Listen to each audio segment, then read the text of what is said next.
अस्सलामुअलैकुम मेरे प्यारे दोस्तों। ये राह मुश्किल नहीं में खुश आमदीद।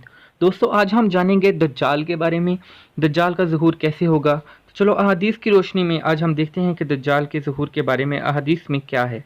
दज्जाल मेरे दोस्तों यहूदियों में से होगा। अवाम में इसका लक़ब मसीह होगा।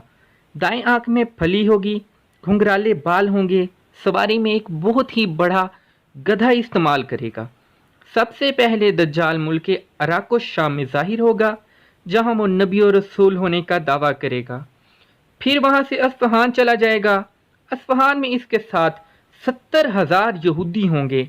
यहीं से मजीद तकब्बर में मुब्तला होकर खुदा होने का दावा करेगा, नाउज़ बिल्लाह, और चारों तरफ फसाद बर्पा करेगा और ज़मीन में बहुत से मुकामात पर जाकर अपने आप को खुदा कहलवाएगा। दज्जाल ज़मीन के मुख्तलिफ मकामात पर बहुत सारी शोबदाबाजियाँ दिखाएगा। अल्लाह ताला लोगों की आजमाइश के लिए इससे बड़े बड़े नामुमकिन काम करवाएंगे। दज्जाल को पहचानने की सबसे बड़ी निशानी ये होगी कि इसकी पेशानी पर काफेरे लिखा होगा, जिसका मतलब है काफिर, जिसकी पहचान हर वो शख्स कर सकेगा जिसके दिल में भी ईमान होगा। दोस्तों दज्जाल का फितना एक ऐसा बड़ा फितना है, एक ऐसा ख़तरनाक फितना है कि इसके बारे में साबका अंबिया अपनी कौमों को बताते रहे। दोस्तों दज्जाल एक इतना बड़ा फितना होगा कि इसके साथ एक आग होगी जिसको दोज़ख ताबीर करेगा, और एक बाग होगा जिसका नाम जन्नत होगा। अपने मुखालफिन को आग में और अपने मानने वालों को जन्नत में डालेगा।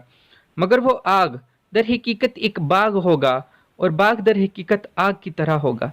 यानी इसका ये सब कुछ सिर्फ लोगों के इम्तिहान के लिए होगा। दोस्तों दज्जाल के पास खाने पीने की चीज़ों की कोई कमी नहीं होगी।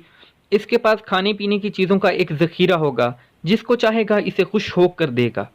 होगा कुछ यूं, जब कोई फ़िरका इसको रब मान लेगा तो इसकी सरजमीन पर इसके लिए बारिश होगी, अनाज पैदा होगा, इनके दरख्त फल देने लगेंगे, इनके मवेशी मोटे हो जाएंगे और दूध देने वाले जानवर दूध देने लगेंगे। और जब कोई जमात इसे ना मानेगी, इससे बारिश, फल, दूध और जानवरों का बढ़ना बंद कर देगा और इस किस्म की बहुत सी तकलीफ़ें अहले हक को देगा। मगर यहाँ पे अहले ईमान का सुबहान अल्लाह और ला इलाहा इल्लल्लाह पढ़ना ही इनके खाने और पीने का काम देगा। यानी अहले ईमान भूखा और प्यासा रहना गवारा कर लेंगे, लेकिन इसके धोखे में ना आएंगे और सब्र करेंगे। फिर अल्लाह अपने ज़िक्र की हलावत ज़ाहिर करेगा और अहले ईमान ज़िक्र से ही सैर होंगे। दज्जाल के निकलने से 2 साल पहले ही कहत रह चुका होगा। तीसरे साल ऐन दौरान कहत ही इसका ज़हूर होगा। ईमान वाले लोगों को बहुत ज़्यादा तकलीफ़ देगा, इसलिए अल्लाह ताला का जिक्र ही ईमान वालों के लिए खाने पीने का काम देगा।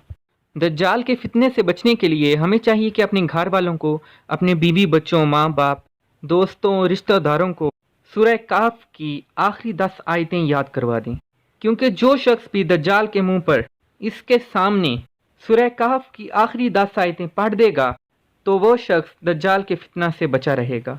सुभान अल्लाह। अल्लाह हाफिज़।